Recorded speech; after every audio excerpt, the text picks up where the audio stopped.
உலகெங்கிலும் நடக்கும் முக்கிய நிகழ்வுகளை குறுஞ்செய்தி வடிவத்தில் தெரிந்து கொள்ள ஆதன் செயலியை டவுன்லோட் செய்யுங்கள். ஆதன் செயலியை டவுன்லோட் செய்ய டிஸ்கிரிப்ஷனில் உள்ள லிங்கை கிளிக் செய்யவும்.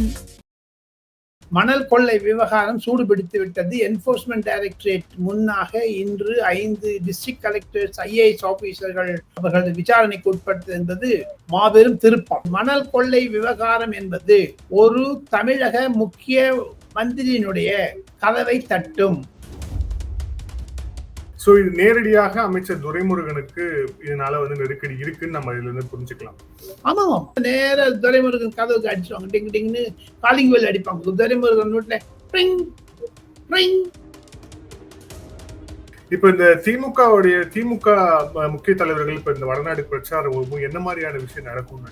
உத்தரப்பிரதேசத்தில் அகிலேஷ் யாதவ் போட்டியிடக்கூடிய இடத்திலும் வாரணாசியில் காங்கிரஸை ஆதரித்தும் நரேந்திர மோடி எதிர்த்தும் MK ஸ்டாலின் பிரச்சாரம் மேற்கொள்வார் என்று தெரிகிறது. நீங்க கோபேக் மோடின்னு சொல்லலாம், தமிழ்நாட்டுக்கு வந்தா கோபேக் ஸ்டாலின் வட இந்தியா சொல்ல மாட்டாங்களா?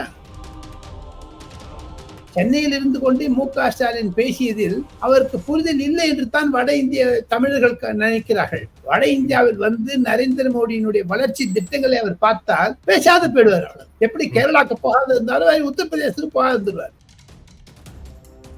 நரேந்திர மோடி அவர்கள் முஸ்லீம் என்று அவர் பேசினால், சிறுபான்மையர் என்று தாராளமாக பேசினால், காங்கிரஸ் கணக்கு வாரி எடுப்போம், சொத்து கணக்கு எடுப்போம், ரீடிஸ்ட்ரிபியூட் செய்வோம் என்றெல்லாம் சொல்லுவார்களே, அந்த சொத்தை வாங்கி கொண்டு சிறுபான்மையருக்கு கொடுப்பார் என்று சொல்லியிருக்கிறார். ஆனால் தேர்தல் கமிஷன் இன்று ஒரு முடிவு எடுத்து விட்டது. நரேந்திர மோடி பேசியதில் ஒரு சிறுபான்மையை தாக்கவில்லை என்று அவர்கள் கருத்து தெரிவிக்க இருக்கிறாகத்தான் இன்று சில செய்தித்தாள்கள் கூட டெல்லியில் பத்திரிகையில் பிரசுரமாகி இருக்கின்றன. ஐயா MK ஸ்டாலின் அவர்களே, உங்களிடம் 50,000 கோடி இருக்கக்கூடிய 8 நபர்கள் இருக்கிறார்கள் உங்களுடைய கட்சியில். தயாநிதி மாறன், KN நேரு, பொன்முடி, ஜெகத் ரக்ஷகன், TR பால் கூட இருக்காங்க, கிங் கெமிக்கல்ஸ். அவங்களுடைய சொத்தெல்லாம் எடுத்து ராகுல் காந்தி வெளில விட்டாருன்னா இவங்க திமுக அம்பேலாய்மெண்ட் மத்த நாள் காலில் அதை ஆதரிக்கிறாரா? அந்த ரீடிஸ்ட்ரிபியூஷன் ஆஃப் வெல்த் என்பதை, இன்ஹெரிட்டன்ஸ் டாக்ஸ் என்பதை ஆதரிக்கிறாரா?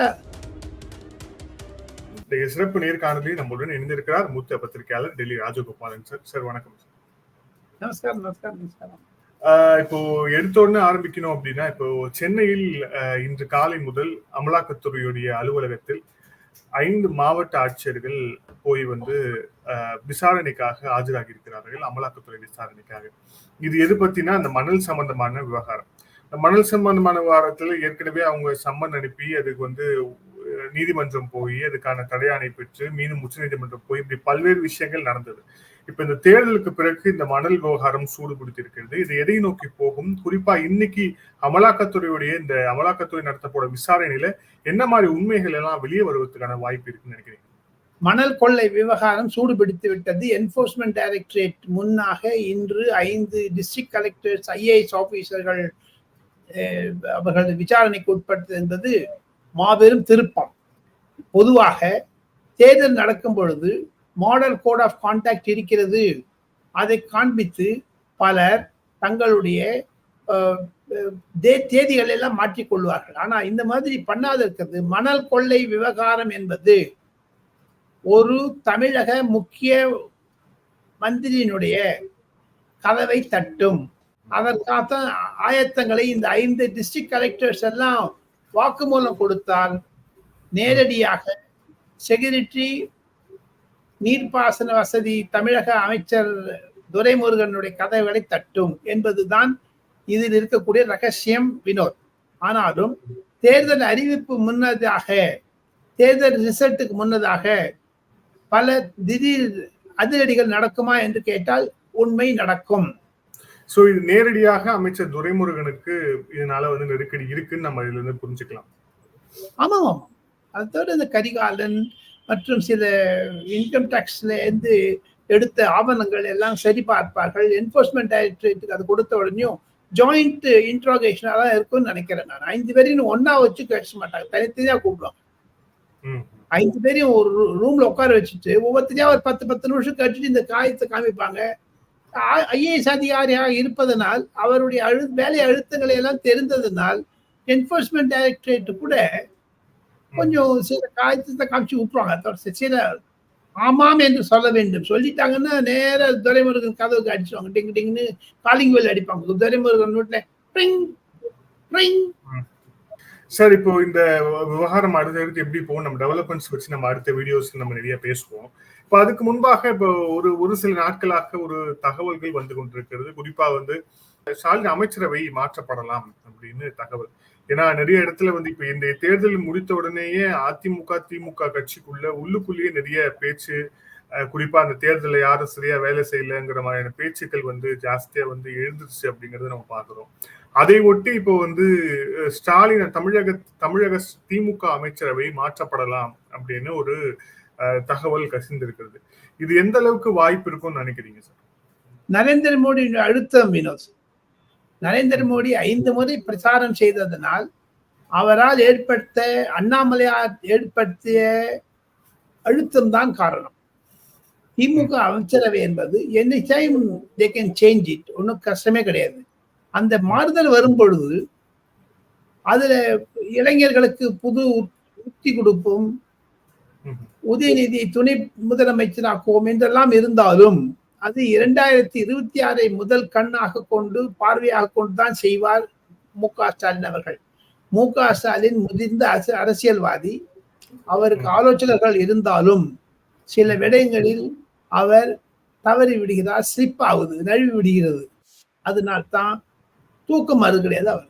இப்ப தூக்கம் வருதா இல்லையான்னு கேட்டீங்கன்னா அது வேற விஷயம். முதலாவதாக வட இந்தியாவில் திமுகவினர் பிரச்சாரம் செய்ய வருவதாக நான் கேள்விப்பட்டேன். பற்பல இடங்களுக்கு செல்வார்கள். அதுதான் அவர்களுக்கு முக்கியமே தவிர திமுக அமைச்சரவை என்பது இந்த மே மாத நடுவில் வைத்துக் கொண்டாலும் ஆச்சரியப்படுவதற்கு காரணம், ஜூன் மாதம் 4ஆம் தேதி தேர்தல் முடிவு வருவதற்கு முன்பாக கலைஞர் கருணாநிதியினுடைய 100ஆண்டு விழா ஒட்டி ஜூன் 3ஆம் தேதி அந்த தான் பரிசு பொருளாக தருவார்களே தவிர இப்பொழுது அந்த முயற்சி கை கொண்டிருந்தாலும் கை விடப்படும் என்றுதான் சில திமுக தலைவர்கள் எண்ணுகிறார்கள் வினோத். காரணம், இது is not appropriate time to expand ministry. அதிமுகவில் இருக்கக்கூடிய தாக்கங்கள் திமுகவிலும் இருக்கிறது. இப்போ வந்து செந்தில் பாலாஜி வெளியில் வராமல் இருப்பதும், சில கேஸ்கள்லாம் நிலுவையில் இருப்பதும், இப்ப பாருங்க 2-3 மினிஸ்டர்ஸுடைய கேஸ் எல்லாம் ரொம்ப அட்வான்ஸ் ஸ்டேஜில் இருக்கு வினோத். அவங்களையும் அரெஸ்ட் பண்ணி இல்லையா ஹராஸ் பண்ண.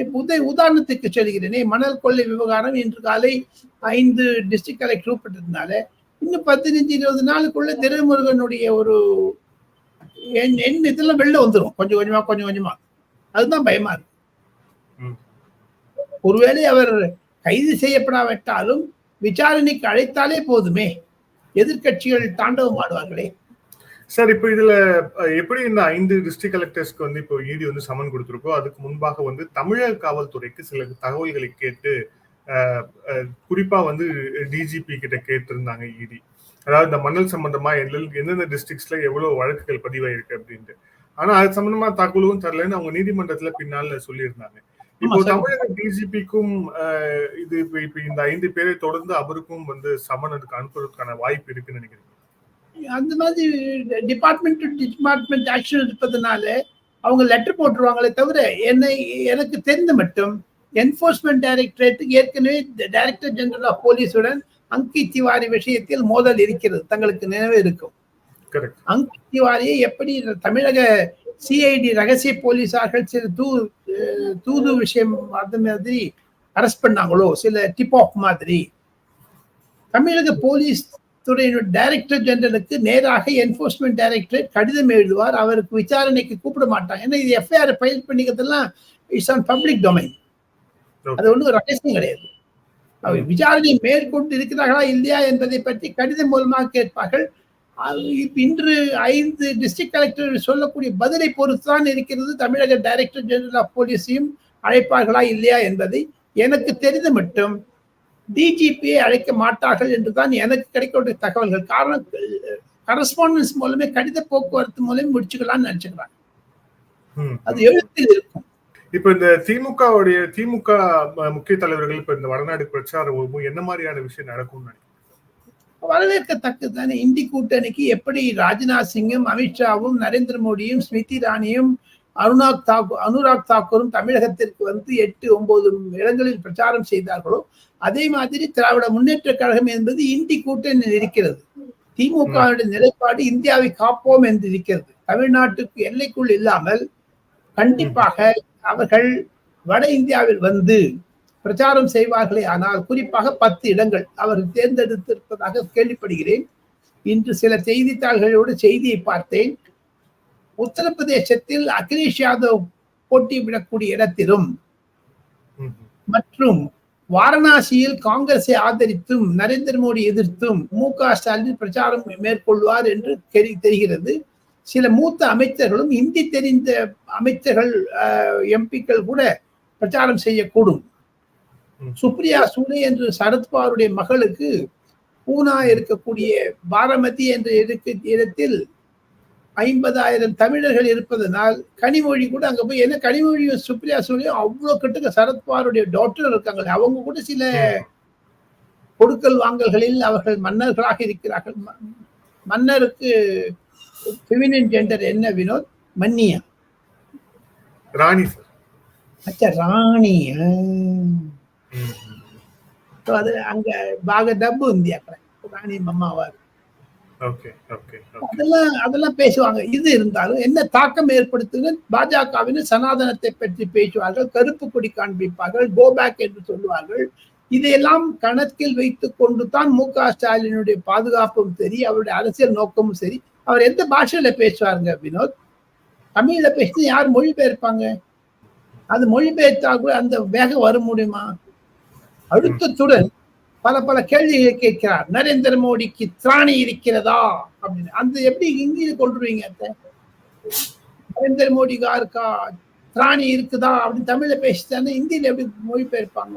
உனக்கு தம் ஹே, உனக்கு ஹிம்மத் ஹே நரேந்திர மோடி அப்படி சொல்லுவாரா? இல்ல, இப்ப இந்த சனாதன சர்ச்சை வந்து ஏற்கனவே வந்து பேசுனது வந்து மிகப்பெரிய தாக்கத்தை இந்த 5 மாநில தேர்தலே ஏற்படுத்தியது அப்படின்னு நம்மளே கூட டிஸ்கஸ் பண்ணிருக்கிறோம்.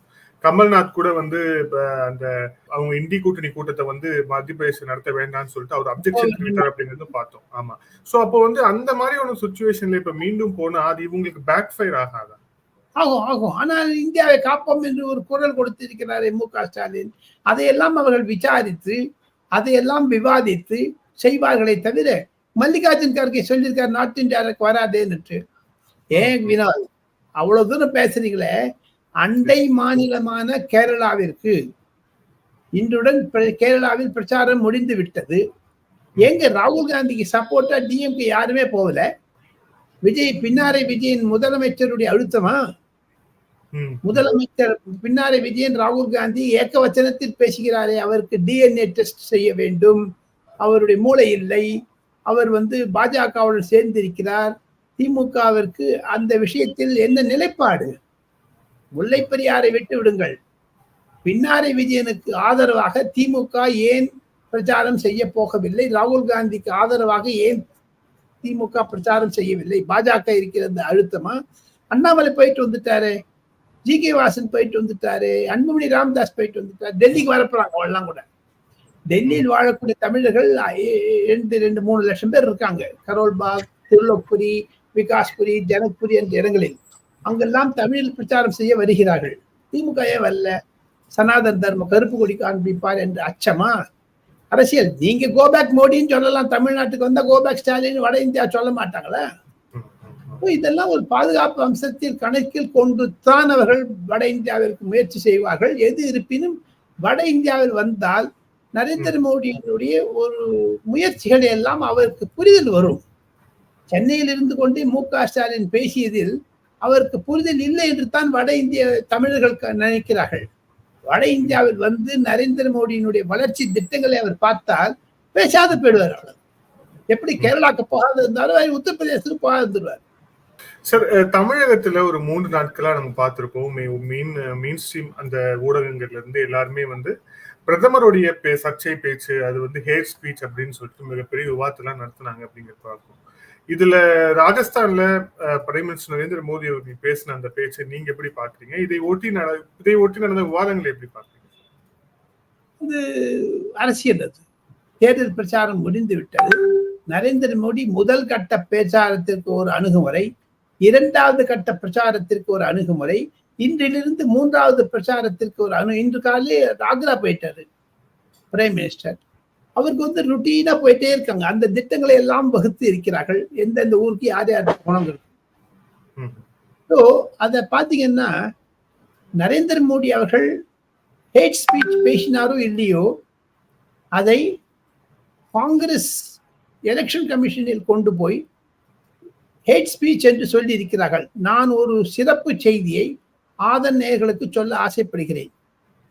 முஸ்லீம் என்று அவர் பேசினால், சிறுபான்மையர் என்று தாராளமாக பேசினால், கம்யூனிஸ்ட் கட்சிகள் எப்படி இந்த அணு சக்தி வேண்டாம் என்று சொல்லுகிறார்களோ, அதே மாதிரி காங்கிரஸ் வந்து கணக்கு வாரி எடுப்போம், சொத்து கணக்கு எடுப்போம், ரீடிஸ்ட்ரிபியூட் செய்வோம் என்றெல்லாம் சொல்லுவார்களே, அந்த சொத்தை வாங்கி கொண்டு சிறுபான்மையருக்கு கொடுப்பார் என்று, ரோஹிங்யாவுக்கு கொடுப்பார், பங்களாதேஷுக்கு குஸ்பேட்டி என்றால் இன்ஃபில்ட்ரேட்டர்ஸ் ஊடுருவலுக்கு கொடுப்போம் என்று சொல்லியிருக்கிறார். ஆனால் தேர்தல் கமிஷன் இன்று ஒரு முடிவு எடுத்து விட்டது. நரேந்திர மோடி பேசியதில் ஒரு சிறுபான்மையை தாக்கவில்லை என்று அவர்கள் கருத்து தெரிவிக்க இருக்கிறாகத்தான் இன்று சில செய்தித்தாள்கள் கூட டெல்லியில் பத்திரிகைகள் பிரசுரமாகி இருக்கின்றன. அதை பேஸ் பண்ணி தான் நான் சொல்றேன். இருந்தாலும் நரேந்திர மோடி ஹேட் ஸ்பீச் செய்யவில்லை. அதற்கு மாறாக சாம் பெட்ரோடா என்று சொல்லக்கூடிய ராகுல் காந்திக்கு ஆலோசகராக இருக்கிறாரே, அயல் நாட்டு ஃபாரின் செல், ஆல் இண்டியா காங்கிரஸ் கமிட்டியினுடைய அயல் துறைக்கு இருக்காரு, அவர் ஒன்று சொல்லிட்டார், இன்ஹெரிட்டன்ஸ் டாக்ஸ் போட போறோம்னு சொல்லிட்டு. இப்ப வந்து வினோத் கிருஷ்ணமூர்த்தியினுடைய தகப்பனார் ஒரு 50,000 ரூபாய் சொத்து வைத்திருக்கிறார் என்று சொல்லுவோம். இல்லை ராஜகோபாலுடைய தகப்பனார் ஒரு 50,000 ரூபாய் சொத்து வைத்திருக்காருன்னா அது 45,000 ரூபாய் அரசாங்கத்துக்கு கொடுக்க வேண்டும் என்று ஒரு சட்டத்தை இயற்றுவோம் என்று சொல்லிவிட்டார். ஆக பப்ளிக் சொத்துனா இப்ப பாருங்க, அதானி மீது அம்பானி மீது 1,80,000 கோடிக்கு வரி போடவில்லை என்று அவங்ககிட்ட இருந்து எடுத்துங்களேன் சார். ஏங்க வினோத் கிருஷ்ணமூர்த்தியும் ராஜகோபாலனுடைய சொத்தை பிடுங்குறீங்க? அப்படி இருந்துன்னா ஏழை. அதுதான் நரேந்திர மோடி சொன்னார், உங்களுடைய திருமங்கல்ய, அதாவது மாங்கல்ய சூத்திரையும் எடுத்து தாலியையும் எடுத்து போடுவார்கள்.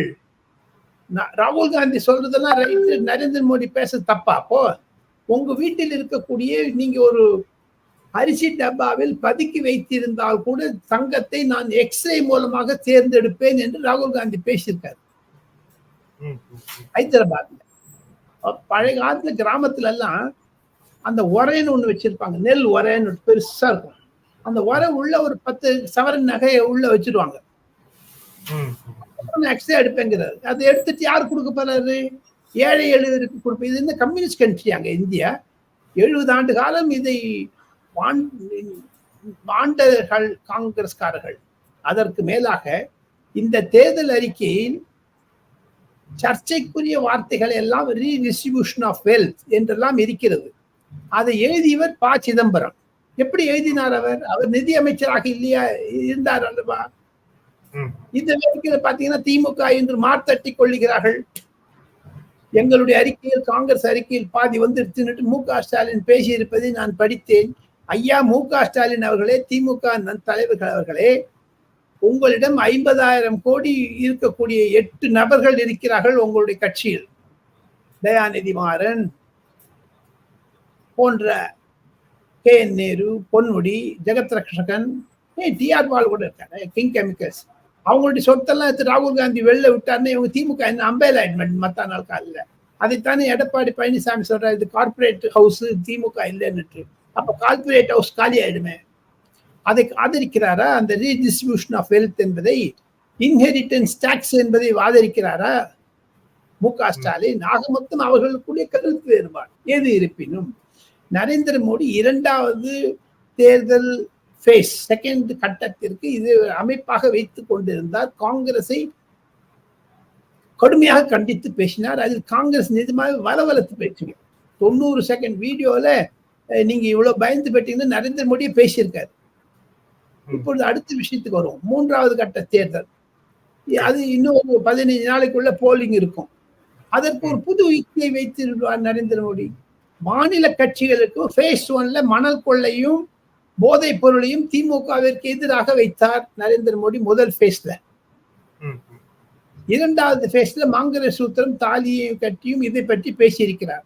மூன்றாவது பேச்சில் 4, 5, 6, 7 என்று 7 கட்டங்களாக தேர்தல் நடக்க இருக்கிறதே, அதை பற்றி அவர் எந்தெந்த அணுகுமுறை வைப்பார் என்று அந்தந்த நாட்களுடைய சூழ்நிலை பொறுத்துத்தான் இருக்கிறது. எது இருப்பினும் அப்கி பார் 400 கி பார் என்ற ஒரு கோஷம் குறைந்து விட்டது.